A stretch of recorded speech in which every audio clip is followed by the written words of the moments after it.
നമസ്കാരം. ആസ്ട്ര യൂണിവേഴ്സിൻ്റെ പുതിയൊരു അധ്യായത്തിലേക്ക് ഏവർക്കും ഹൃദ്യമായ സ്വാഗതം. നമ്മൾ ഇന്നിവിടെ നോക്കുന്നത് ഒരു വശീകരണ മന്ത്രമാണ്. അതുപോലെ ആ മന്ത്രത്തിൻ്റെ 2 പ്രയോഗങ്ങളുമാണ് നമ്മൾ നോക്കുന്നത്. ഒരു ആകർഷണ മന്ത്രമാണ്. ആകർഷണ മന്ത്രത്തിൻ്റെ പ്രത്യേകത എന്താണെന്ന് ചോദിച്ചു കഴിഞ്ഞാൽ അത് സർവ്വജന വശ്യത്തിനായിട്ട് പ്രധാനമായിട്ട് ഉപയോഗിക്കുന്നതാണ്. സ്ത്രീ പുരുഷ വശ്യത്തിനപ്പുറം നമ്മൾ ഇടപെടുന്ന മേഖലകളിലുള്ള ആളുകൾക്ക് എല്ലാവർക്കും നമ്മളോടൊരു താല്പര്യവും നമ്മൾ പറയുന്നത് കേൾക്കുവാനുള്ള ഒരു മനസ്സൊക്കെ ലഭിക്കുന്നതിന് വേണ്ടിയിട്ടുള്ള മന്ത്രമാണ്.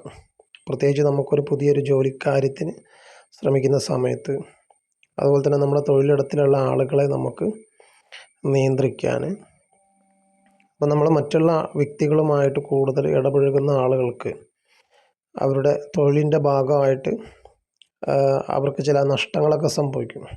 ചില ആളുകൾക്ക് നമ്മളോട് സംസാരിക്കാൻ പോലും കൂട്ടാക്കാത്ത ആളുകളുണ്ട്. അപ്പോൾ അത്തരത്തിൽപ്പെട്ട ആളുകൾക്കൊക്കെ നമ്മളോടൊരു താല്പര്യം തോന്നുവാനും നമുക്കതുകൊണ്ട് നമ്മുടെ ജീവിതത്തിൽ പല ഗുണങ്ങൾ ലഭിക്കുവാനൊക്കെ ഇത്തരത്തിലുള്ള വശ്യമന്ത്രങ്ങൾ പ്രയോഗിക്കുന്നതുകൊണ്ട് ഗുണം ലഭിക്കും.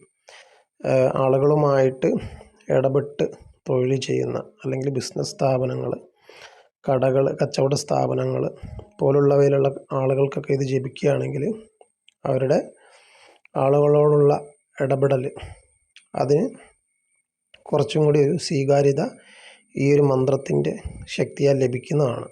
അപ്പോൾ എല്ലാത്തിനെയും ആകർഷിക്കാൻ ശക്തിയുള്ള ഒരു മന്ത്രമാണിത്.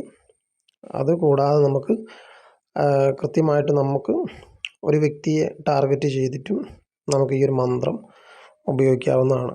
അപ്പോൾ എങ്ങനെയാണ് ഈ ഒരു മന്ത്രത്തിൻ്റെ പ്രയോഗം നമുക്ക് നോക്കാം. അതിന് മുന്നേ നമ്മുടെ ചാനൽ സബ്സ്ക്രൈബ് ചെയ്യാത്ത ആളുകളൊന്ന് സബ്സ്ക്രൈബ് ചെയ്യുക. അതുപോലെ തന്നെ ഇത്തരത്തിലുള്ള അറിവുകൾ നിങ്ങൾക്ക് ഇഷ്ടമാകുന്നുണ്ടെങ്കിൽ നിങ്ങളൊന്ന് ലൈക്ക് ചെയ്യുക. അതുപോലെ ഈ കാണുന്ന നമ്പർ നിങ്ങളുടെ ജീവിതത്തിൽ എന്തെങ്കിലും സംശയങ്ങളോ കാര്യങ്ങളോ തടസ്സങ്ങളോ ഒക്കെ ഉണ്ടെന്ന് നിങ്ങൾക്ക് തോന്നുകയാണെങ്കിൽ നിങ്ങൾക്ക് ജ്യോതിഷപരമായിട്ടുള്ള പരിഹാരങ്ങൾക്കായിട്ട് എന്നെ സമീപിക്കാവുന്നതാണ്. ജനന വിവരങ്ങളില്ലെങ്കിൽ നമ്മുടെ കൈരേഖ നോക്കിയിട്ട് നമുക്ക് അതിൻ്റെ തടസ്സങ്ങളും കാര്യങ്ങളും പറഞ്ഞ് നൽകാവുന്നതാണ്. അപ്പോൾ നമുക്ക് വീഡിയോയിലേക്ക് പോകാം. ആ മന്ത്രം എങ്ങനെയാണ് ജപിക്കുന്നതെന്ന് നമുക്ക് നോക്കാം.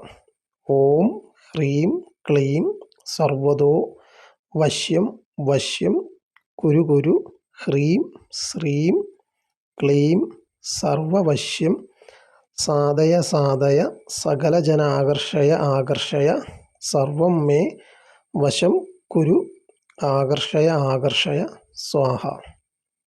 ഇതൊരു കാമദേവൻ്റെ ബീജാക്ഷരങ്ങൾ അടങ്ങിയിട്ടുള്ള ഒരു മന്ത്രമാണ്. നമ്മൾ വളരെ ഏകാഗ്രതയോടുകൂടിയും അതുപോലെ തന്നെ ഈ മന്ത്രം പഠിച്ച ശേഷം മാത്രമേ നമ്മൾ ജപത്തിലേക്ക് കടക്കാൻ പാടുള്ളൂ. അപ്പോൾ എങ്ങനെയാണ് ഈ ഒരു മന്ത്രത്തിൻ്റെ പ്രയോഗം നമുക്ക് നോക്കാം.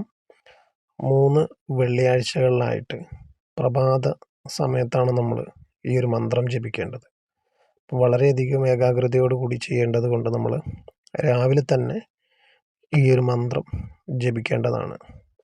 വടക്ക് ദിശയിലേക്ക് തിരിഞ്ഞിരുന്നുകൊണ്ടാണ് നമ്മൾ ഈ ഒരു മന്ത്രം ജപിക്കേണ്ടത്. അപ്പോൾ ഈ ഒരു മന്ത്രത്തിന് കൃത്യമായിട്ടുള്ള വ്രതങ്ങളോ കാര്യങ്ങളോ ഒന്നും പറയുന്നില്ല. നമ്മൾ 3 വെള്ളിയാഴ്ചകളിലായിട്ട് തുടർച്ചയായിട്ട് മുടക്കം വരാതെ ചെയ്യുക എന്നത് മാത്രമാണ് പ്രധാനപ്പെട്ട കാര്യം.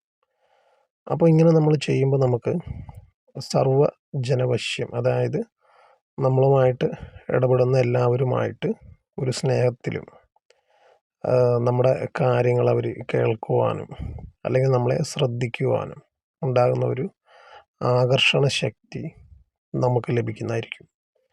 അതുപോലെ തന്നെ ഈ ഒരു മന്ത്രത്തിന് മറ്റൊരു പ്രയോഗമുണ്ട്. അതായത് ഒരു വ്യക്തിയിലേക്ക് നമുക്ക് ഈ ഒരു ആകർഷണം ഉപയോഗിക്കാൻ വേണ്ടിയിട്ട് ഇങ്ങനെ നമ്മൾ 3 പ്രാവശ്യം 3 ആഴ്ചകളിലായിട്ട് ചെയ്ത ശേഷമാണ് ആ ഒരു ക്രിയ ചെയ്യേണ്ടത്.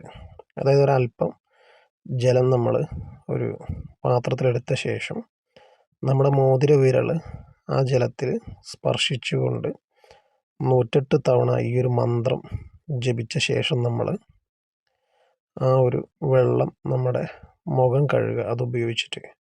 അതിന് ശേഷം നമ്മൾ ആ ഒരു വ്യക്തിയെ നമ്മൾ കാണുക. ആ ഒരു വ്യക്തിയുടെ മുഖം നമ്മൾ ദർശിക്കുക.